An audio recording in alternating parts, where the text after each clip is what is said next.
Hello दोस्तों, कैसे हैं आप सभी लोग। उम्मीद करते हैं स्वस्थ होंगे, मस्त होंगे और पढ़ाई वढ़ाई चल रहा है एकदम बढ़िया। बेटा आज हम लोग देखने जा रहे हैं त्रिभुज। त्रिभुज होता क्या है, त्रिभुज किसे कहते हैं। ठीक है, अगर आप लोग किसी भी क्लास में हो, अगर यह पूरा वीडियो आप लोग देख लिए तो त्रिभुज पूरा सीख जाओगे। त्रिभुज क्या होता है, त्रिभुज कहते किसे हैं, त्रिभुज कितने प्रकार के होते हैं। तो आ जाओ मेरे रसगुल्ला, हम लोग चलते हैं, देखेंगे त्रिभुज क्या होता है। ठीक है, तो त्रिभुज क्या होता है बेटा, क्या होता है त्रिभुज। तीन भुजा से घिरी हुई आकृति को क्या कहते हैं, तीन भुजा से घिरी हुई आकृति को त्रिभुज कहते हैं। जैसे इसमें बेटा एक भुजा यह है, एक भुजा ये है, एक भुजा ये है, यह तीन भुजा है और तीन भुजा आपस में घिरी हुई है। क्या है, तीनों भुजा आपस में घिरी हुई है। मान लीजिए यहाँ पे बिंदु ए है, यहाँ पे बिंदु बी है और यहाँ पे बिंदु सी है। तो देखोगे बेटा तो तीनों भुजा आपस में घिरी हुई हैं। जैसे तीन भुजा तो है, मान लिया एक भुजा ये है, एक भुजा ये है, उसके बाद एक भुजा ऐसे चला गया, तो तीन भुजा तो ये भी है लेकिन घिरी हुई नहीं है, तो त्रिभुज नहीं होगा। क्या होगा बेटा, तीन भुजा जो रहेंगी वो आपस में घिरी होनी चाहिए। ठीक है, तो क्या होगा, तीन भुजा से घिरी हुई आकृति को क्या कहते हैं, त्रिभुज कहते हैं। ठीक है, समझ में आया होगा बाबू। त्रिभुज क्या होता है बेटा, तीन भुजा से घिरा हुआ होता है। और त्रिभुज में कितने बेटा, देखो जहां पे दो भुजा मिल रहे, एक भुजा यह हो गया, एक भुजा, दोनों भुजा जहां पे मिल रहे हैं वहां पे इसको क्या कहते हैं बेटा, शीर्ष। तो त्रिभुज में कितने, तीन भुजा होते हैं। अगर देखा जाए बेटा, क्या देखा जाए, त्रिभुज देखा जाए, क्या देखें, त्रिभुज।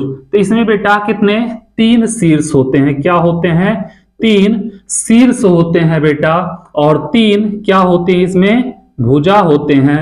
उसके बाद बेटा यहाँ पे देखोगे ये क्या होगा, तीन कोण होंगे। क्या होंगे बेटा, तीन कोण होंगे, इसमें तीन कोण भी होते हैं। ठीक है, आप लोगों को पता होना चाहिए किसी भी त्रिभुज में तीन शीर्ष होते हैं, तीन भुजा होती है और तीन कोण होते हैं। ठीक है, समझ में आया होगा आप लोगों को, कहीं पे कोई दिक्कत नहीं हुआ होगा। ठीक है, चलो अब देखते हैं बेटा त्रिभुज के प्रकार। आ जाओ बेटा, अब देखते हैं हम लोग त्रिभुज के प्रकार। त्रिभुज के प्रकार बेटा, एक तो भुजा के आधार पे होता है, एक होता है बेटा कोण के आधार पे। ठीक है, तो अगर हम भुजा के आधार पर देखें, क्या देखें बेटा, भुजा के आधार पे देखें त्रिभुज के प्रकार। ठीक है, किस पे, भुजा के आधार पर क्या देखें बेटा, त्रिभुज के प्रकार। तो आप लोग समझ गए हैं भुजा क्या होता है। अब भुजा के आधार पर अगर हम लोग देखेंगे बेटा, क्या देखेंगे, भुजा के आधार पर अगर देखेंगे बेटा तो क्या होता है, एक होता है बाबू समबाहु त्रिभुज। क्या होता है, समबाहु त्रिभुज होता है। ठीक है, क्या होता है, समबाहु त्रिभुज होता है। अब समबाहु त्रिभुज क्या होता है, यह भी आप लोगों को पता होना चाहिए कि सर, बोलोगे सर समबाहु त्रिभुज क्या होता है। ठीक है, तो क्या होगा, वह त्रिभुज, क्या होगा बेटा, वह त्रिभुज जिसकी सभी भुजा आपस में क्या हो, समान हो। ठीक है, जैसे यहाँ पे ए है, यहाँ पे बी है, यहाँ पे सी है। तो अगर देखा जाए तो क्या हो बेटा, ए बी जो है बेटा बराबर हो किसके, बीसी के, और बीसी जो बराबर है एसी के, किसके, सीए या एसी के। ठीक है बेटा, अगर मान लिया जाए यह भुजा ए है तो यह भी भुजा ए होना चाहिए, यह भी भुजा ए होना चाहिए। ठीक है, जिस त्रिभुज की सभी भुजा आपस में बराबर होते हैं उन्हें क्या कहते हैं, समबाहु त्रिभुज कहते हैं। ठीक है, आया समझ में। दूसरा अगर देखें बेटा, क्या देखें दूसरा, तो दूसरा होता है समद्विबाहु त्रिभुज। क्या होता है बेटा, समद्विबाहु त्रिभुज। ठीक है, समद्विबाहु त्रिभुज। अब मेरे रसगुल्ला, समद्विबाहु त्रिभुज क्या होता है, इसको हम मिटा रहे हैं। ठीक है, समद्विबाहु त्रिभुज क्या होता है, वह त्रिभुज जिसकी दो भुजा आपस में बराबर हो। ठीक है, तो क्या कहलाता है, समद्विबाहु त्रिभुज कहलाता है। जैसे बेटा यह त्रिभुज है, कोई भी दो भुजा आपस में बराबर होना चाहिए। यहाँ पे ए, यहाँ पे बी, यहाँ पे सी। अगर बेटा यह भुजा ए है, यह भी भुजा ए हो और यह बी हो, तो यह दोनों आपस में क्या है, बराबर है। जिस त्रिभुज की दो भुजा आपस में बराबर होती हैं उसे क्या कहते हैं, समद्विबाहु त्रिभुज कहते हैं। ठीक है, उसके बाद आता है बेटा, क्या आता है, विषमबाहु त्रिभुज। क्या आता है, विषमबाहु त्रिभुज होता है। अब बेटा विषमबाहु त्रिभुज क्या होता है, विषमबाहु त्रिभुज। ठीक है, अब विषमबाहु त्रिभुज क्या होता है, वह त्रिभुज जिसकी सभी भुजा आपस में समान ना हो। ठीक है, क्या हो, मान लिया बेटा यह ए है, यह बी है, यह क्या हो, सी हो, मतलब यह अलग हो, यह अलग हो, यह अलग हो। ठीक है, कोई भी भुजा आपस में बराबर ना हो तो क्या कहलाता है बेटा, यह विषमबाहु त्रिभुज। ठीक है, भुजा के आधार पर बेटा हम देख लिए समबाहु त्रिभुज, समद्विबाहु त्रिभुज और विषमबाहु त्रिभुज। ठीक है, उम्मीद कर रहे हैं आप लोगों को समझ में आ गया होगा, कोई दिक्कत नहीं हुआ होगा। ठीक है, आ जाओ बेटा, अब हम देखते हैं कोण के आधार पर। क्या देखेंगे, कोण के आधार पर त्रिभुज के प्रकार। ठीक है, आ जाओ यहाँ पे, क्या देखते हैं, कोण के। अभी तक तो हो गया बेटा, हम लोग देख रहे थे भुजा के आधार पर, अब देखेंगे कोण के आधार पर। ठीक है, क्या देखेंगे, कोण के आधार पर त्रिभुज के प्रकार।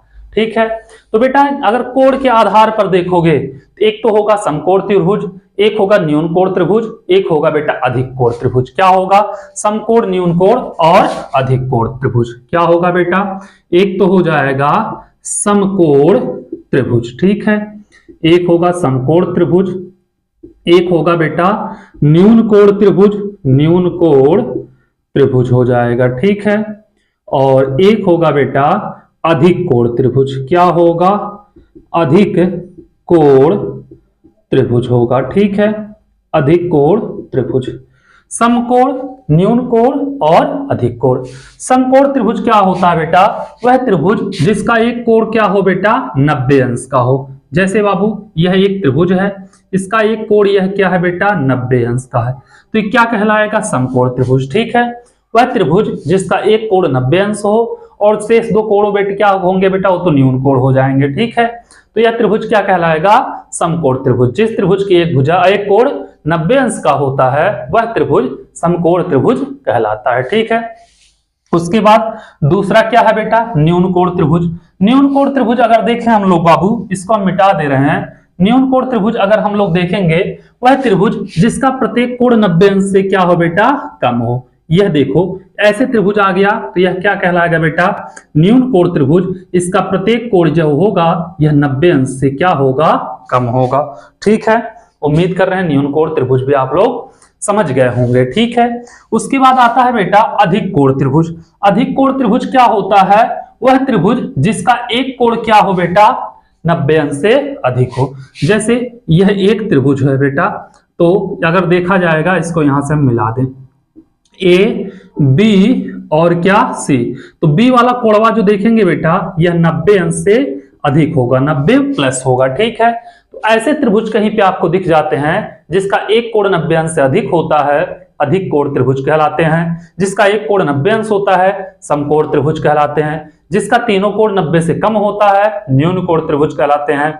जिसका एक कोण 90 से अधिक होता है, अधिक कोण त्रिभुज कहलाते हैं। ठीक है बेटा, इतना आप लोग समझ गए होंगे, कोई दिक्कत आप लोगों को नहीं हुआ होगा। ठीक है, इसके साथ एक और चीज ध्यान देना बेटा, एक आ जाता है समद्विबाहु। क्या आ जाता है बेटा, समद्विबाहु समकोण। क्या होता है, समद्विबाहु समकोण त्रिभुज आ जाता है। ठीक है, पूछ लेता है समद्विबाहु समकोण त्रिभुज होता क्या है। ठीक है, यह आप लोगों को पता होना चाहिए।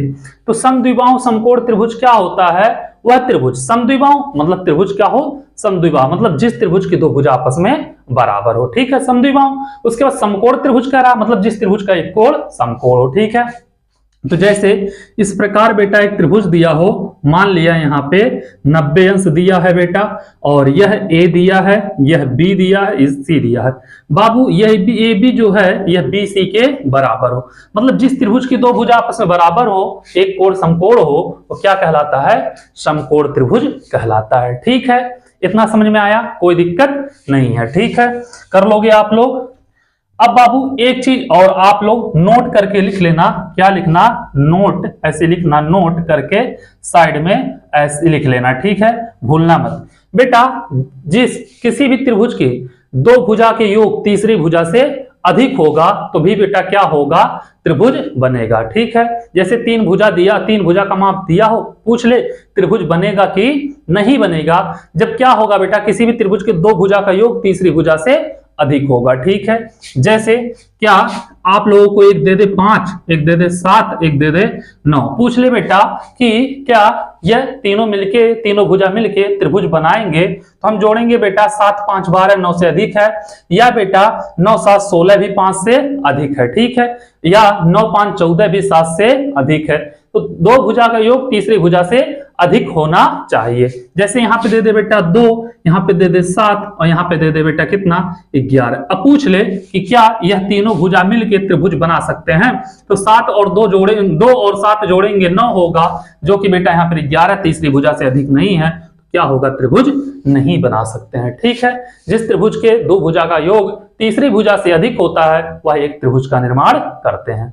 ठीक है, उम्मीद कर रहे हैं आप लोगों को समझ में आया होगा, कोई दिक्कत नहीं हुआ होगा।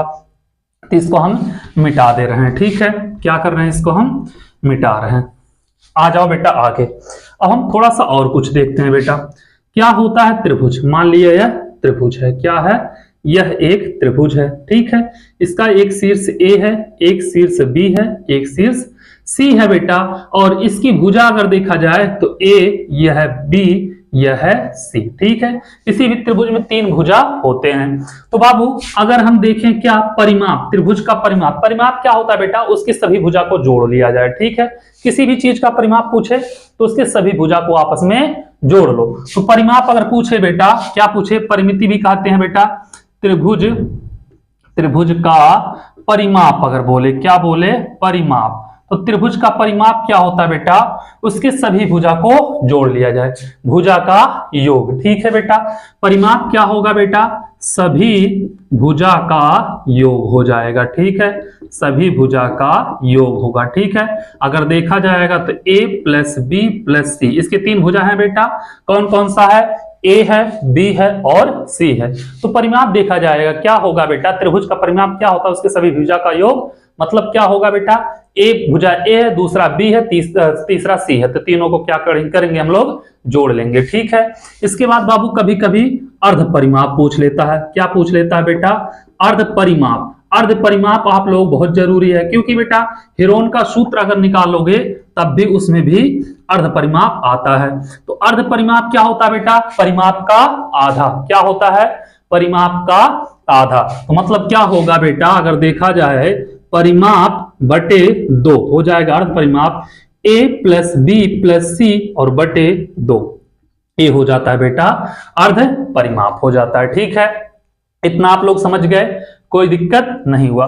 उसके बाद क्षेत्रफल पूछता है बेटा। क्षेत्रफल जैसे बेटा घिरा हुआ आकृति है तो इसके अंदर का जो भाग होता है पूरा का पूरा, ये क्या कहलाएगा बेटा? त्रिभुज का क्षेत्रफल। इसके अंदर का जो भाग पूरा होगा वही कहलाएगा त्रिभुज का क्षेत्रफल। ठीक है, परिमाप आप लोग समझ गए, त्रिभुज का क्षेत्रफल। ठीक है, क्या होगा बेटा? यह त्रिभुज का क्षेत्रफल हो जाएगा।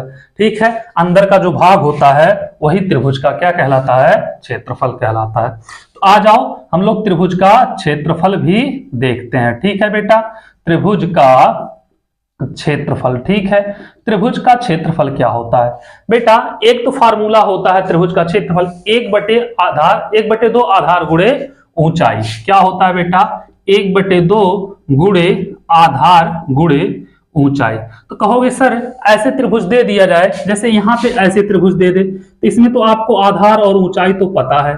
जैसे यहाँ पे A बोल दे, यहाँ पे B बोल दे, यहाँ पे C बोल दे। कहोगे BC वाला भुजा आधार मान लेंगे, AB वाला भुजा ऊंचाई मान लेंगे और मान रख देंगे, त्रिभुज का क्षेत्रफल आ जाएगा। ठीक है, लेकिन ऐसा त्रिभुजवा अगर दे दिया तब कैसे निकालेंगे?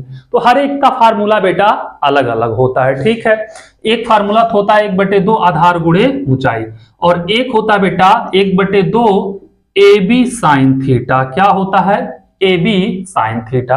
तो जैसे बेटा ऐसे दे दे तो हम उठा के 1/2 आधार गुणे ऊंचाई वाले फार्मूले पे रख देंगे। ठीक है, और 1/2 AB sin थीटा, यह भी क्या होता है बेटा? त्रिभुज का क्षेत्रफल होता है। जैसे बाबू यह भुजा दिया हो 10 सेंटीमीटर, यह भुजा दिया हो कुछ भी 12 सेंटीमीटर, और इसके दोनों भुजा के बीच का कोण अगर दिया होगा तो हम यहाँ पे लगा देंगे बेटा 1/2 AB sin थीटा। समझ में आया? मतलब दो भुजा दिया हो और उसके बीच का ही कोण दिया हो तब क्षेत्रफल पूछे तो यह वाला फार्मूला लगाएंगे 1/2 AB sin थीटा। इतना आप लोग समझ गए, कोई दिक्कत नहीं होगा। और उसके बाद आता है बेटा एक और आता है √3/4 इंटू भुजा स्क्वायर। यह बेटा समबाहु त्रिभुज का क्षेत्रफल अगर पूछेगा तो यह फार्मूला लगाएंगे, √3/4 इंटू भुजा स्क्वायर। ठीक है, अगर समबाहु त्रिभुज का क्षेत्रफल पूछ रहा है तो आप लोग यह फार्मूला उठा के रखेंगे। जैसे यह कितना बेटा, यह हो जाएगा 4, मान लीजिए यह भी 4 है और यह भी 4 है, तो तीनों भुजा इसका बेटा 4 4 4 है, तो क्या होगा, यह एक समबाहु त्रिभुज होंगे। इसका क्षेत्रफल पूछ ले, क्या करेंगे, उठाए के रखेंगे √3/4 इंटू भुजा स्क्वायर। ठीक है, उसके बाद एक और फार्मूला होता है बेटा, इन अंडर रूट क्या होता है, यस इंटू यस माइनस ए, यस माइनस बी और यस माइनस सी। यह बेटा फार्मूला आता है उसके लिए जिसके आधार और ऊंचाई ना पता हो, या दो भुजा ना पता हो, तीनों पता हो, कोण ना पता हो, या बेटा समबाहु त्रिभुज ना हो, तो उस टाइम पे क्या करेंगे हम, यह फार्मूला लगा देंगे, हेरोन का सूत्र। ठीक है, उम्मीद कर रहे हैं बाबू आप लोगों को समझ में आया होगा, कोई दिक्कत नहीं हुआ होगा। त्रिभुज का कोई भी त्रिभुज दे दे बेटा, इन सब तीनों में चारों में से कोई ना कोई फार्मूला लगा के आप लोग उसका क्षेत्रफल निकाल लेंगे। परिमाप बोल दे बेटा, परिमाप निकाल लेंगे। अर्ध परिमाप बोल दे, अर्ध परिमाप भी निकाल लेंगे। ठीक है, चलो इसके बाद आप लोगों को मिलते हैं बेटा आप लोगों से एक अगले वीडियो में, तब तक के लिए थैंक यू सो मच।